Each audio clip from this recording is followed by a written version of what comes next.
Hola, hola, bienvenidos a Big Left. Continúo con los ejercicios espirituales porque esto da para, por decir, 100 videos, por decir algo, pero habíamos quedado, se interrumpió el video pasado, se interrumpió y quería contarles eh, lo que es la meditación ignaciana. Hay un método de meditación ignaciana que es un descubrimiento y este descubrimiento de, que tiene una profundidad psicológica, conoce cómo es el ser humano, cómo es la psicología del ser humano, cómo es el alma del ser humano, la mente, también le llaman el corazón. Son cosas distintas, pero las vamos a ver. Vamos a ver que para Ignacio Loyola el ser humano son cuatro potencias. Está la voluntad, que es lo más alto porque es la libertad humana, la voluntad. Está el raciocinio, el entendimiento, que le llama el intelecto, que es la parte racional. Está la otra parte, que es la parte memoria, que está toda la que es la memoria. Uno se acuerda de su vida, uno se acuerda de muchas cosas que aprendió. Yo una vez perdí la memoria. Fue una cosa increíble. Tú pierdes la memoria y no sabes quién eres. Es tremendo. Por estrés. Fue por estrés. Bueno, la memoria. Y después está la imaginación o fantasía, que Santa Teresa de Ávila decía que era la loca de la casa. Porque claro, es la que genera lo que llaman la mente los orientalistas y los de autoayuda, los del New Age, llaman la mente. La mente es la unión de la fantasía con el raciocinio, pero de forma caótica, anárquica. Ahora, estos son cuatro facultades intelectuales, cuatro facultades del alma que Ignacio Loyola dice primero ir alimentando una después de otra. ¿Cuál es la primera que se alimenta?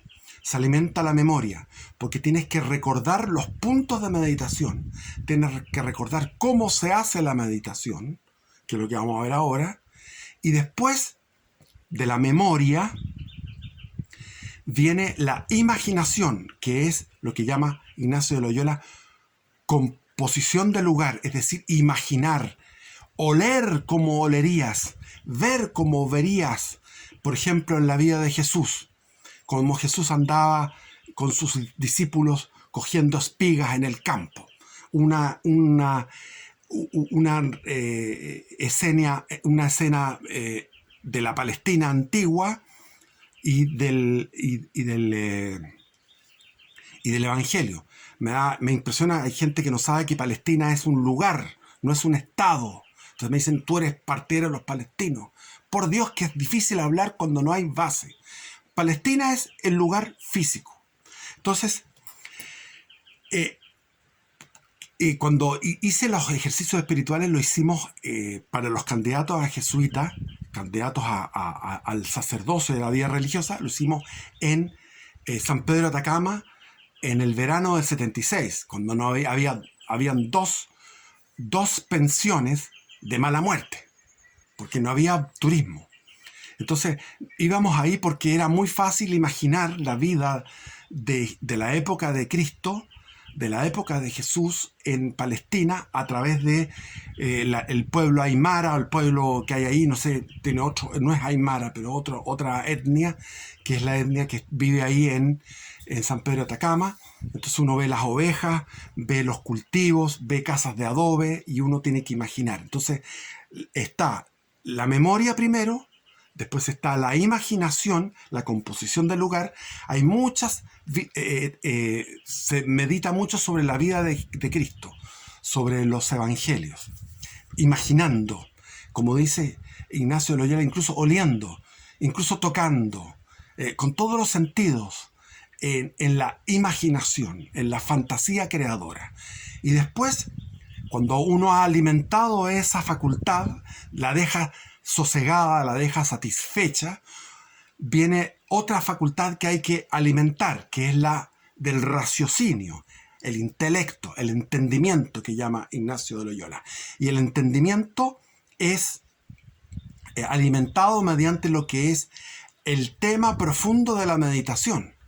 Hay un tema, que son los puntos a meditar, que son reflexiones que uno va a hacer durante la meditación.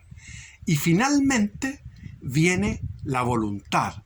Y la voluntad se realiza con la oración o el coloquio que le llama, el diálogo entre el alma y Dios en lo profundo del alma, en lo profundo del corazón, que el corazón es lo central del cristianismo. El cristianismo siempre, el Antiguo Testamento y el Nuevo Testamento, es el corazón. Lo más importante es la oración del corazón. El corazón tiene que estar humilde, tiene que amar. Si uno no ama, nada saca de hacer todo esto. Entonces la coronación de la meditación, después de haber pasado por la memoria, después de haber pasado por la imaginación, por la fantasía creadora, después de haber pasado por el raciocinio y después de haber alimentado esas potencias del alma, viene la última potencia, que es la voluntad, donde en la oración yo tomo una decisión o incremento una decisión o aumento la decisión de amar a Dios, de entregarme a Él y de vivir en Él y con Él y para Él. ¿Ya? Entonces, esas son las distintas etapas de la meditación ignaciana. Las posturas son, primero, de pie, uno cierra la puerta del dormitorio y de pie puede tener las manos así, toma conciencia de la presencia de Dios, porque Dios no es una idea, Dios no es una historia. Aunque tengamos que hablar de la historia sagrada, no es una historia. Dios es una presencia ahora, aquí, actuante, que está actuando, que está transformando. Y uno se deja transformar por este alfarero. Uno es la greda, Él es el alfarero. Entonces, uno toma conciencia de la presencia de Dios, hace una reverencia, y después de que ya ha tomado y ha sosegado el alma con la presencia de Dios, va y se arrodilla. Al arrodillarse uno pide la gracia de que esta meditación sea buena, que el Espíritu Santo, uno invoca al Espíritu Santo para que el Espíritu Santo nos acompañe en esta meditación de rodillas. Después la otra posición es sentado. Se sienta uno y comienza la meditación. Y cuando termina la meditación y viene la oración, vuelve a de rodillas y ahí puede estar un tiempo indefinido. Puede ser 5 minutos, 10 minutos, un cuarto de hora, 1 hora, 2 horas. Porque si hay un contentamiento, como dice Ignacio de Loyola, un contentamiento, una nueva primavera de anchura de espíritu, ahí hay que quedarse y gozar de la comunión con Dios. Entonces la meditación de Ignacio de Loyola va hacia la comunión con Dios. Eso es lo que se pretende. Ir alimentando estos perros que tenemos, estas bestias, que es la imaginación, la memoria, el intelecto, para llegar a la voluntad. Y la voluntad queda alimentada y queda libre para poder entrar en comunión con Dios al haber ejercitado estas potencias del alma. Y las posturas físicas son cerrar la puerta, de pie, tomar conciencia de la presencia de Dios, después arrodillado, pedir la gracia, después sentado, meditar, y después nuevamente arrodillado, orar. Eso. Vamos a leer las meditaciones, las distintas meditaciones. Primero, el examen particular de conciencia, que se cortó en el video anterior. Antes de entrar en la profundidad de estas instrucciones y en el ceremonial sagrado, se debe comenzar con el arrepentimiento y la penitencia. Un espíritu contrito y realmente humilde es como un valle que recoge las aguas de la gracia. Contrito es como compunción. Compunción es como que te punzas el corazón por arrepentimiento. El espíritu soberbio y mental es como una montaña rocosa por donde escurren las lluvias que el cielo derrama. Al depositarse el agua vivificante en el valle de la humildad, se toma conciencia que la actitud de penitencia es el único comienzo posible. Y entramos en los puntos. Primero, antes de comenzar mi oración, me quedaré de pie por un momento para dejarme penetrar por la presencia, con mayúscula, la presencia de Dios, haciéndome muy consciente de estar ante ella. Haré una inclinación profunda en señal de respeto y reverencia. Y diré: gloria al Padre, y al Hijo, y al Espíritu Santo, como era en un principio, ahora y siempre, y por los siglos de los siglos. Amén. Alabado sea el Padre, alabado sea el Hijo, alabado sea el Espíritu Santo, en este lugar, en todos los lugares del universo y en todo el cielo. Adorado, amado y deseado sea el Padre. Adorado, amado y deseado sea el Hijo. Adorado, amado y deseado sea el Espíritu Santo, en todo tiempo y en todo lugar. Amén. Segundo, dar gracias por los beneficios recibidos en toda la vida. Tercero, pedir la gracia, aquí de rodillas, pedir la gracia para que pueda encontrar mis caídas durante el día, afligirme por ellas y hacer propósito de enmienda, rechazándolas con energía. Cuarto, concentrar la atención en un defecto determinado que se da diariamente y que deseo corregir. Recorrer con la memoria todo lo ocurrido en el día, paso a paso, y revisar evaluando mi comportamiento durante cada episodio. Examinar la conciencia desde el momento en que me levanto hasta el examen presente, recorriendo mis pensamientos, palabras y obras de hora en hora, de actividad en actividad. Quinto, me arrepiento de haber caído y propongo ser más vigilante y generoso para el día siguiente. Sexto, de rodillas, oración en que se hace entrega a la misericordia estos defectos, a la misericordia con mayúscula.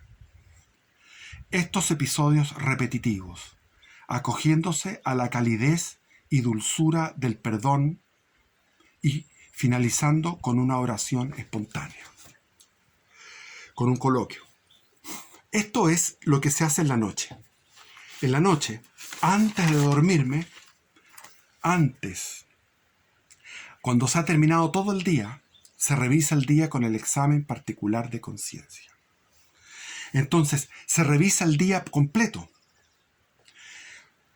Se va revisando todo lo que ahí está ejercitándose la memoria y se está ejercitando la fantasía, la imaginación. Uno tiene que recordar imaginando que tomé la micro, en la locomoción, me bajé, hablé con tal persona, compré tal cosa, qué pasó en ese momento que compré, fui a clases, estuve escuchando las clases, qué pasó con los alumnos en el pasillo, después me encontré con mi novia y qué pasó, qué conversamos, o qué sé yo, etc.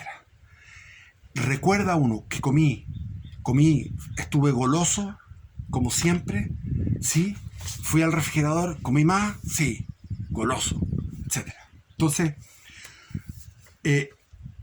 esto es un examen de conciencia de todo lo que ocurrió en el día. Y así uno duerme feliz. Se duerme, fíjense. Uno realizando este examen particular de conciencia, de partida no está con el celular antes de dormir, ni con la televisión, ni siquiera con un libro, que es mejor que todo ello, es un libro, sino que con esto. Primero, entrar en oración, tomar conciencia de la gracia divina, de la presencia divina, dar gracias por los beneficios recibidos durante el día, pedir la gracia para que pueda encontrar mis caídas durante el día, afligirme por ellas y hacer propósito de enmienda, rechazándolas con energía. Concentrar la atención en un defecto determinado. Uno siempre todos los días quiere corregir un defecto que se repite diariamente. Que soy un criticón, un pelador, siempre llamo a las personas en privado para hablar mal de esa otra persona. Lo que le llaman antiguamente la maledicencia. Hablar mal. Entonces, bueno, si tengo ese problema, revisarlo todos los días. y pedir perdón, acogerme a la misericordia y a dar un propósito de enmienda y terminar con una oración espontánea. Eso es el examen de conciencia que se hace en las noches. Vamos por otra meditación. Hay una meditación que se llama meditación ponderando cada palabra. Comienzo la oración con un momento de recogimiento y una oración preparatoria, como siempre, pidiendo la gracia a Dios. Que el Espíritu Santo venga y me acompañe en esta oración. Luego tomo la primera palabra de la oración o texto que he elegido. Supongamos, empiezo con el Padre Nuestro, digo Padre, Padre, la palabra Padre.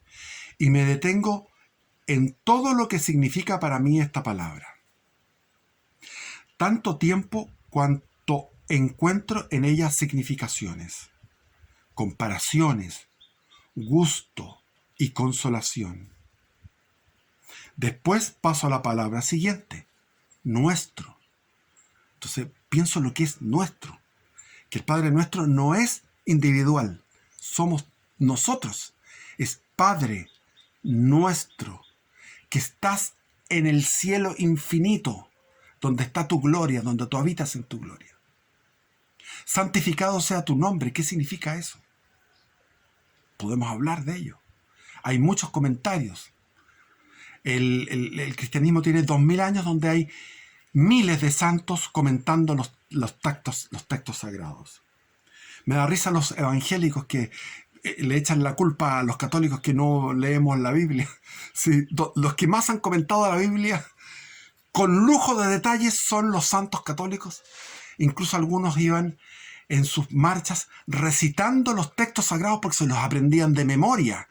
Entonces iban caminando descalzos de un pueblo a otro para ir a predicar y iban recitando los textos sagrados. Entonces existe mucho comentario y podemos comentar el Padre Nuestro, que me encantaría hacerlo, pero lo que está hablando él es que tú inicias una meditación de una oración y comienzas con Padre. Si tienes problemas con el Padre carnal, vas a tener problemas con el Padre espiritual, porque el Padre carnal puede haberse portado muy mal. Entonces los orientales hablan de Madre Divina.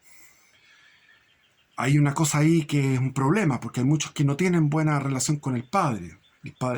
Pero imaginar el Padre ideal. Padre, ¿qué significa esto? Es una palabra. También puede ser Espíritu Santo, etc. Está alma de Cristo, santifícame. Cuerpo de Cristo, sálvame. Sangre de Cristo, embriágame. Agua del costado de Cristo, lávame. Pasión de Cristo, confórtame. Oh buen Jesús, óyeme. Dentro de tus llagas, escóndeme. No permitas que me aparte de ti. Del enemigo malo, defiéndeme. Y en la hora de mi muerte, llámame y mándame ir a ti, para que con tus santos te alabe por los siglos de los siglos. Esa es una oración maravillosa, que es una oración eucarística. Después de ver una palabra, paso a la palabra siguiente. Después de haber visto significaciones, comparaciones, gusto y consolación. En lo fundamental es no tener empeño por terminar todas las palabras en un tiempo prefijado. Puedo pasar la hora entera en unas pocas palabras, buscando siempre la comunicación con Dios. Pertenece aquí la oración que consiste en repetir una y otra vez con renovado gusto y amor la palabra Jesús, Jesús, o Joshua, o Jesús. En todos los idiomas es precioso. Jesús, Joshua, Jesús. O esta frase que es evangélica: Jesús, Hijo de Dios, Hijo de David, ten piedad de mí. Hijo de Yahvé, Hijo del absoluto, del Todopoderoso, y Hijo de David, humano, verdadero hombre y verdadero Dios. Jesús, Hijo de David, Hijo de Yahvé, ten piedad de mí, que soy pecador. Célebre invocación evangélica y de la Iglesia Ortodoxa por milenios, los esicastas, con H, que se abandonaban a la oración en el monte Athos y en todos los montes, en todos los, que eran montes en realidad, en todos los monasterios de la época de oro del imperio bizantino, del mundo ortodoxo. Los hexicastas se concentraban en el corazón y ahí repetían: Señor Jesús, ten piedad de mí, que soy pecador, todo el día. Hay un libro que se llama El Peregrino, que les recomiendo, y está en PDF o está en audiolibros. El Peregrino, que es un libro, no está firmado por nadie, porque el peregrino ruso. Es un ruso que fue de Rusia hacia Constantinopla, hacia el mundo bizantino, porque Rusia es hija de Constantinopla. Y ahí su confesor, el confesor de este peregrino ruso, le pidió que contara su experiencia. Es un libro recomendadísimo, El Peregrino Ruso. Por favor. Después hay otra contemplación que se llama contemplación para alcanzar amor. Aquí escribe Ignacio de Loyola: el amor se debe poner más en las obras que en las palabras y en los sentimientos. Repito, el amor se debe poner más en las obras que en las palabras y los sentimientos. 2. El amor consiste en comunicación de dones. Así el amante comunica al amado lo que tiene, y por su parte, el amado de lo suyo al amante. Si uno tiene ciencia, puede dar al que no la tiene. Si uno tiene riquezas, al que no la tiene. Si uno tiene compañía, al que no la tiene, al que está solo. Así, por ejemplo, Jesús dice: al que está preso en la cárcel, lo fuiste a visitar. Al que estuvo enfermo, lo fuiste a visitar. Al que estaba dándole compañía. Al que le falta de comer, darle de comer. Al que le falta abrigo, al que le falta de beber. Al que le falta ciencia, es lo que yo estoy haciendo ahora. Al que no tiene ciencia, darle la ciencia. Pediré un conocimiento íntimo de tanto bien que he recibido, para que yo, agradeciéndolo todo, pueda en todo amar y servir a su divina majestad. Aquí es importantísimo ver el vaso medio lleno y no medio vacío. Si nosotros nos fijamos en lo negativo, podemos incluso entrar en una rebeldía con Dios. Hay un judío que estaba sufriendo las penas del holocausto y se enojaba y decía: ¿por qué tengo que sufrir esto? Yo he sido pecador, pero no merezco tanto sufrir el campo de concentración, el maltrato y el hambruna y todos los dolores y sufrimientos que significa el campo de concentración nazi. Y decía: si Dios existe, Dios no tiene perdón si Dios existe, no tiene perdón de Dios. Pero él estaba en esa frase que parece una frase de tipo parece como blasfema. No es blasfema, porque está llamando a un Dios que está por sobre ese Dios.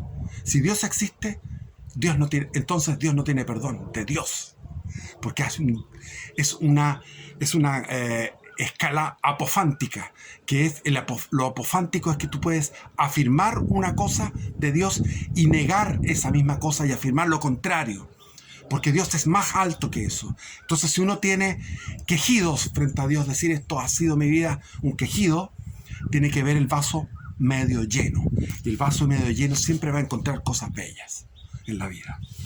Entonces, recordaré los beneficios recibidos de creación, de redención, de dones personales, ponderando con mucho afecto cuánto ha hecho Dios por mí y cuánto me ha dado de sus riquezas. Deduciré de allí cuánto más quiere darme según su sabiduría divina. 5.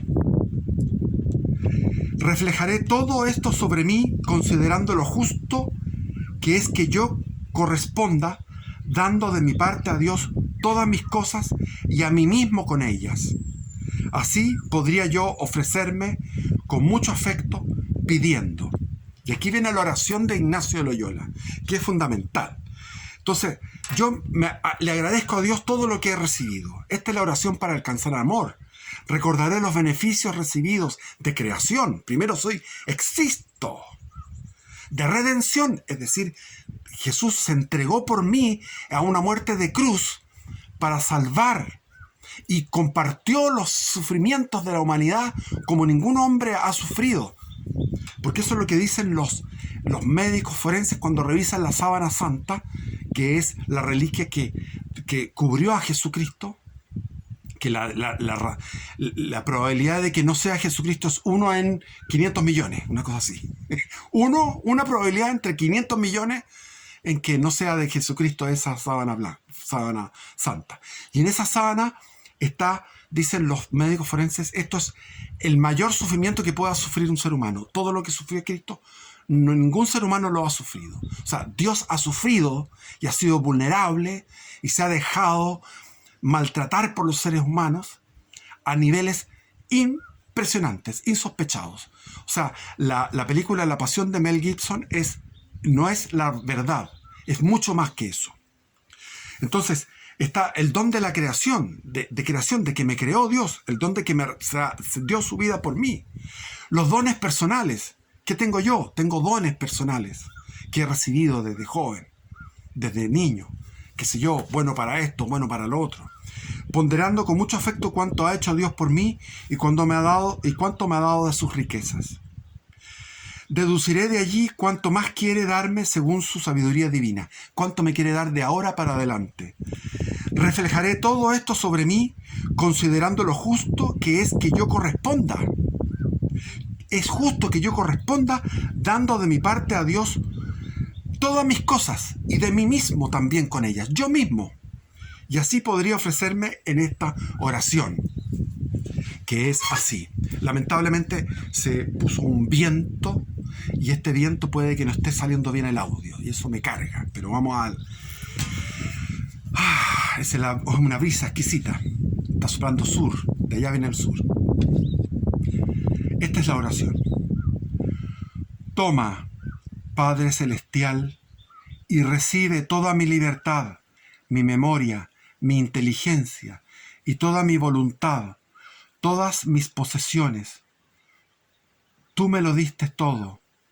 A ti, Señor, lo devuelvo. Todo es tuyo.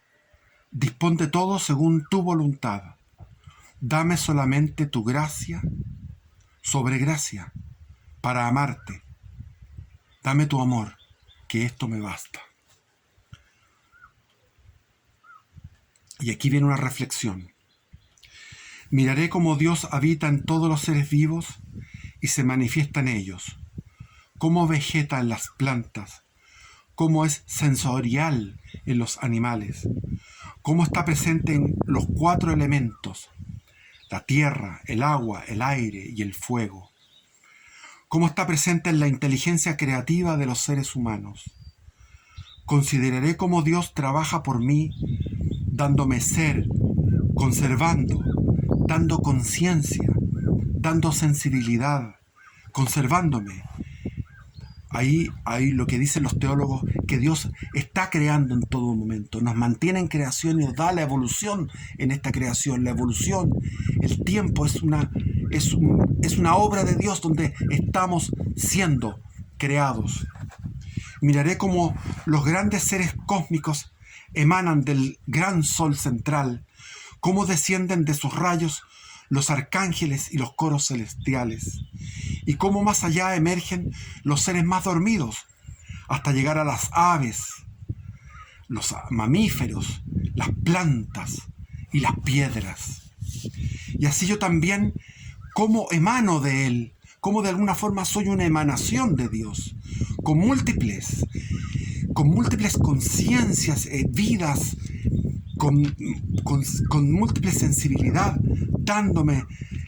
Él hace en mí su templo, dándome numerosos dones. Los más importantes son la existencia, la conciencia y la capacidad de ser feliz. Claro que la felicidad en esta vida no es posible, solo en el futuro. Lo que es posible es aquí el sentimiento de paz, aunque no se puede estar ausente de las contrariedades y del sufrimiento y las alegrías. Reflexionaré todo esto sobre mí y responderé a Dios. Consideraré cómo Dios trabaja por mí en todas las cosas creadas sobre la tierra. Por ejemplo, en los elementos, en las plantas, en los frutos, en los ganados, en las aves, etcétera, dando ser, conservando, dando vida, dando sensibilidad a todos estos seres. Miraré cómo los dones de Dios manan desde un océano infinito, como manantiales de agua viva. Cómo todas las cosas que han sido creadas son para mí, de alguna forma. Reflejaré todo esto sobre mí y terminaré con un diálogo con el Espíritu Santo. Después hay otras meditaciones. Meditaciones imaginando. Ahí termina la meditación para alcanzar amor. Después está meditaciones imaginando los hechos de la vida de Jesús. Mirar con la vista imaginativa y contemplando en detalle cada situación. Escuchar con el oído lo que hablan y con la voz al sumo profeta, a su madre o a su apóstol predilecto. Oler y gustar con el paladar la infinita suavidad y dulzura de la gracia divina, llevando la lengua hacia atrás del paladar y reflexionar acerca de la vida de Jesús el Cristo. Entonces hay muchas cosas que meditar. La anunciación a María, la visita a su prima Isabel, el nacimiento en Belén, la huida de Egipto, la presentación al templo, vida oculta en la infancia, el niño Jesús con los doctores de la ley, la juventud de Jesús trabajando con José, 40 días en el desierto, las 3 tentaciones, la sensualidad, la riqueza y el poder, el bautismo, meditar sobre Juan Bautista, el llamado de los apóstoles, el primer milagro en las bodas de Caná, el sermón de la montaña, Cristo apacigua la tempestad, Cristo anda sobre el mar, Cristo envía a sus apóstoles a predicar, Cristo da de comer a la multitud, Cristo se transfigura en el monte Tabor, Cristo sana a un ciego de nacimiento, Cristo predica en el templo, Cristo resucita a Lázaro, la cena de Betania, Domingo de Ramos, la última cena, Cristo es apresado, Cristo es juzgado por Caifás, Cristo es juzgado por Pilatos, condenado, la flagelación, la coronación de espinas, el viaje al cadalso, la crucifixión, la resurrección, la aparición a María Magdalena, Cristo se aparece a las santas mujeres, Cristo se aparece a los discípulos que iban a Maús, Cristo se aparece a los discípulos en el cenáculo, tanto Tomás, que le toca las llagas, Cristo vulnerable, el Dios herido, vulnerable, resucitado igual, pero cercano a nosotros. Cuando se aparece en las orillas del lago de Galilea, a más de 500 de nuestros hermanos juntos, dice San Pablo, a más de 500 de nuestros hermanos juntos. La ascensión, Pentecostés, la aparición a Saulo en el camino de Damasco,